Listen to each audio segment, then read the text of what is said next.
देखिए, आज राहुल गांधी की एंग्री यंग मैन की एक्टिंग पूरे देश ने देखी जब उन्होंने कहा किसान रोड पर रहेगा, आंदोलन जारी रहेगा, ऑर्डर दिया एक तरीके से।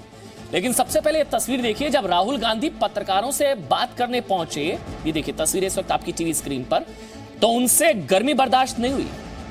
ये जैकेट देखिए, उन्होंने अपनी जैकेट वो उतारने गए, कुछ सेकंड्स की भी गर्मी नहीं बर्दाश्त हुई, वो अपनी जैकेट उतारने गए, फिर आकर दोबारा पत्रकारों से बात की। देखिए उन्होंने जैकेट उतारी, गाड़ी में जैकेट रखी, फिर वो आए और पत्रकारों से फिर उन्होंने बात की। देखिए अब आप सोचेंगे तस्वीर दिखाने का मकसद क्या है। देखिए तस्वीर को दिखाने का मकसद सिर्फ यही है कि कहना बहुत आसान है, बहुत आसान है कहना कि किसान रोड पर रहेंगे, किसान आंदोलन करेंगे। कहना आसान है, भड़काना उससे भी आसान है कि किसान ठंड से ठिठुरेंगे सड़क पर। और उनके दर्द को महसूस करना ना बहुत अलग है। राहुल गांधी जिनसे कुछ सेकंड की गर्मी बर्दाश्त नहीं हो रही, क्या वो किसानों को ठंड में ठिठुरने का ऑर्डर दे सकते हैं? किस हक से दे रहे हैं राहुल गांधी? क्या राहुल गांधी सिर्फ भड़काएंगे या सिंगू भी जाएंगे, या हो सकता है भड़काकर कल से नए साल की छुट्टी पर निकल जाएंगे? आइए देशहित में राहुल गांधी की इसी एंग्री यंग मैन वाली एक्टिंग का रियलिटी चेक करते हैं, जिसके जरिए वो किसानों के रॉबिन हुड बनने की कोशिश कर रहे हैं। देखिए वैसे ये भी है कि जो किसान ठंड में भी अपनी मांगों को लेकर अड़े हुए हैं, हमारे किसान भाई, उन अपने हक की लड़ाई के लिए, उन्हें राहुल गांधी पर भरोसा है क्या, ये भी आपको दिखाएंगे। लेकिन पहले राहुल गांधी से हम 5 सवाल आज दरअसल पूछना चाह रहे हैं। 5 सवाल, सीधे सीधे सवाल है राहुल गांधी आपसे कि क्या राहुल गांधी सिंगू बॉर्डर पर किसानों के साथ आप धरना देंगे? राहुल गांधी आपसे सवाल है कि क्या राहुल गांधी आप सिंगू बॉर्डर पर किसानों के साथ धरना देंगे? सीधा सवाल है। दूसरा सवाल, घर का आराम छोड़कर क्या आप सड़क पर बैठेंगे रात को, जो आप किसानों को बैठने के लिए कह रहे हैं, आप बैठेंगे 2 डिग्री 4 डिग्री 5 डिग्री तापमान में, सर्द रातों में क्या आप किसानों के साथ रुकेंगे? सीधा सवाल है आपसे। राष्ट्रपति को ज्ञापन देने से काम खत्म, अगर आप किसानों के इतने हितैषी बनना चाह रहे हैं। और 5वां सवाल, किसानों में भ्रम आप कब तक फैलाएंगे? इन सवालों का जवाब राहुल गांधी देंगे, इस बात की उम्मीद हम भी नहीं कर रहे हैं, लेकिन किसानों के पास इन तमाम सवालों के जवाब है।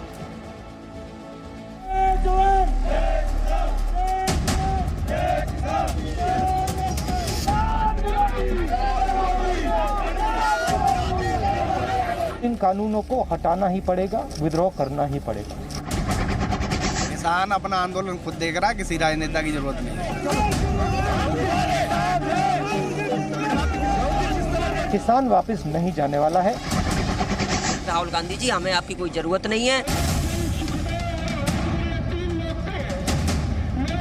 मैं प्रधानमंत्री जी से कहना चाहता हूं कि ये किसान हटेगा नहीं। किसान है तो ये कांग्रेस का मारा हुआ बैठा है। सर्दी का मौसम है और पूरा देश देख रहा है। किसान अपना आंदोलन जी, हमें ये गलत है जी, सरासर जी राजनीति है, किसानों को कोई जरूरत नहीं है।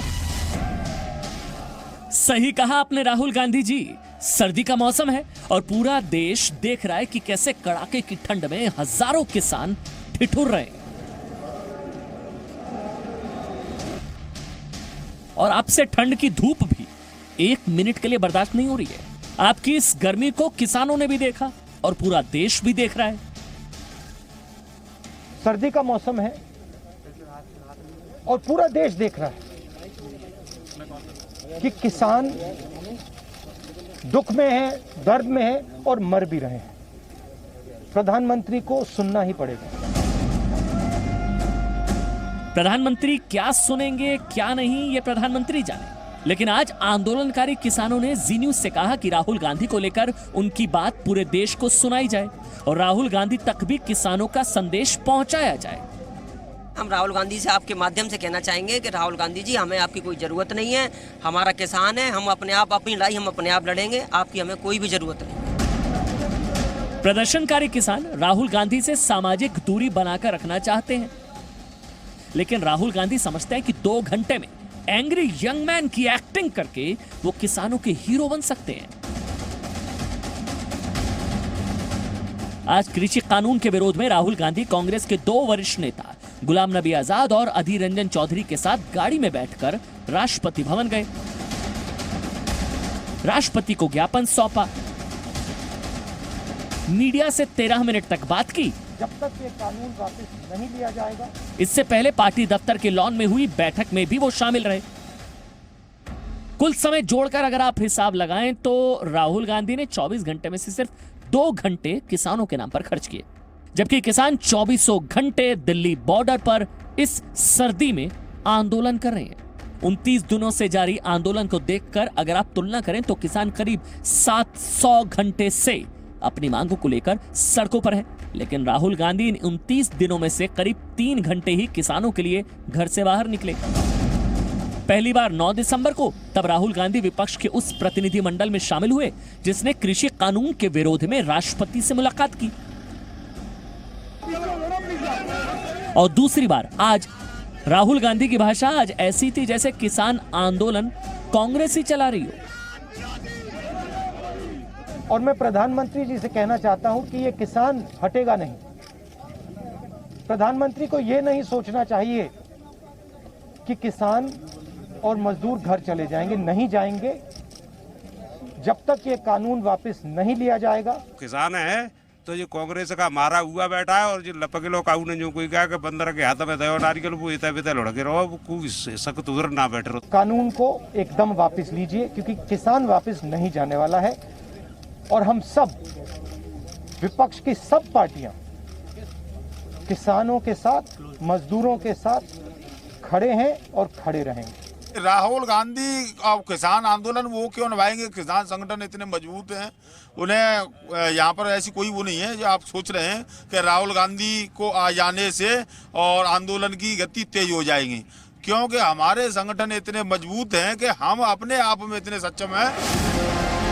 29 दिनों से दिल्ली बॉर्डर के पास बैठे किसान सरकार को भी समझ रहे हैं और कांग्रेस को भी, और किसान भाइयों को यह भी देखना चाहिए कि इन 29 दिनों में किसानों के लिए राहुल गांधी ने क्या किया। घर में बैठकर सिर्फ ट्वीट। 29 दिनों में राहुल गांधी ने कुल 50 ट्वीट किए, इसमें 26 ट्वीट किसानों पर है।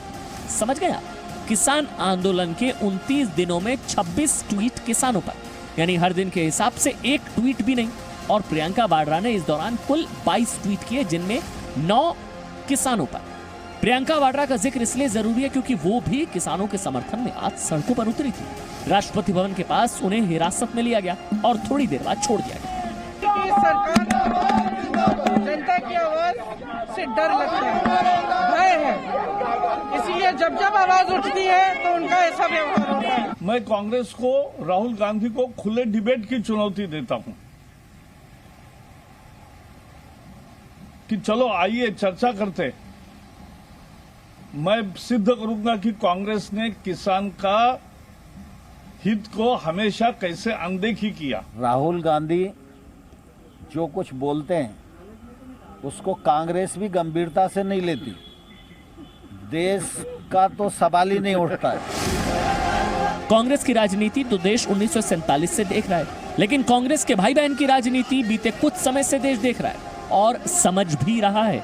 जहाँ करने काबिल हो वहाँ करते नहीं हो, जहाँ नहीं करने काबिल वहाँ सर मारते हो। जब करने काबिल थे तब नहीं किया, अब ना करने काबिल हैं तो करना चाहते हो। वरुण भसीन के साथ रवि त्रिपाठी, जी मीडिया, दिल्ली। मतलब ये 29 दिन बाद जाके जागे हैं राहुल गांधी। वैसे राहुल गांधी को आज ये भी एहसास हो गया कि देश में लोकतंत्र खत्म हो गया है, लोकतंत्र है ही नहीं, डेमोक्रेसी है ही नहीं। राहुल गांधी ने कहा कि किस देश की बात कर रहे हो, इंडिया में तो डेमोक्रेसी है ही नहीं। ये आप किस देश की बात कर रहे हो? ये कौन सी देश की बात कर रहे हो? डेमोक्रेसी या मतलब कौन से देश की बात कर रहे हो? इंडिया की बात कर रहे हो? इंडिया में कोई डेमोक्रेसी नहीं है। डेमोक्रेसी इंडिया में ये मतलब आपके इमेजिनेशन में हो सकती है, मगर रियलिटी में है नहीं। मतलब अब राहुल गांधी सिखाएंगे लोकतंत्र। आप समझ रहे हैं, अब राहुल गांधी से सीखना होगा कि लोकतंत्र असल में होता क्या है। दरअसल देश में लोकतंत्र नहीं होने का दावा करने वाले राहुल गांधी शायद ये भूल गए कि कांग्रेस के शासनकाल में कितनी बार लोकतंत्र की हत्या हुई। 5 सबूत देशहित में राहुल गांधी के लिए, कांग्रेस पार्टी के लिए, पूरे देश के लिए। पहला सबूत, इंदिरा गांधी का आपातकाल लोकतंत्र था। 25 जून 1975 को तत्कालीन प्रधानमंत्री इंदिरा गांधी ने आपातकाल लगा दिया। 21 महीने का आपातकाल था। प्रेस पर पाबंदी लगा दी गई थी। विपक्ष के सभी बड़े नेताओं को जेल में बंद कर दिया गया था। राहुल गांधी अपनी दादी से समझें कि लोकतंत्र ना होने का मतलब क्या होता है, नंबर 1। नंबर 2, दूसरा सबूत, जबरन नसबंदी। जब आपातकाल लगाया गया था, कहा जाता कि संजय गांधी ने आपातकाल के दौरान जबरन नसबंदी चलाई, यह लोकतंत्र था राहुल गांधी। तीसरा सवाल, सबसे ज्यादा राष्ट्रपति शासन लगाने का रिकॉर्ड जानते हैं किसने? कांग्रेस की सरकारों में सबसे ज्यादा राष्ट्रपति शासन। क्या इसे लोकतंत्र कहते हैं राहुल गांधी जी? ये लोकतंत्र की असल परिभाषा है।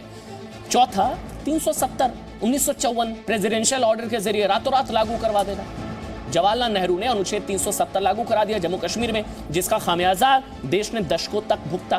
क्या यह लोकतंत्र था? पांचवा सबूत, सबसे अहम, अध्यादेश फाड़ा था राहुल गांधी ने, याद है आपको?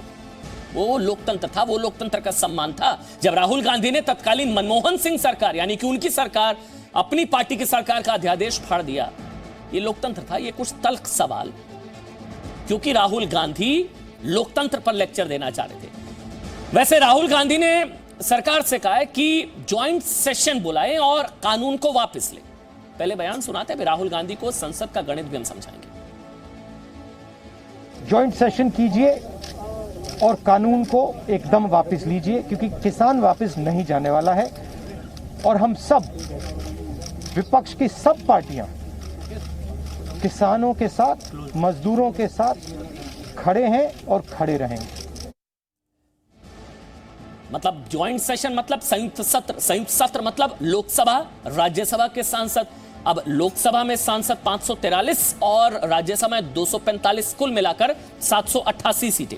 अब ये गणित आप समझिए जो राहुल गांधी कह रहे हैं कि संयुक्त सत्र बुलाना चाहिए। अब इस हिसाब से अगर देखा जाए तो बीजेपी के पास 302 लोकसभा, 93 राज्यसभा, 395 सीटें बीजेपी के पास, यानी कि आधे से ज्यादा बीजेपी के पास संयुक्त सत्र अगर बुलाकर अगर कानून रद्द करवाने की मांग कर रहे हैं राहुल गांधी। और कांग्रेस के पास जानते हैं 88, 51 लोकसभा, 37 राज्यसभा। यह आंकड़ा राहुल गांधी को आईना दिखाने के लिए।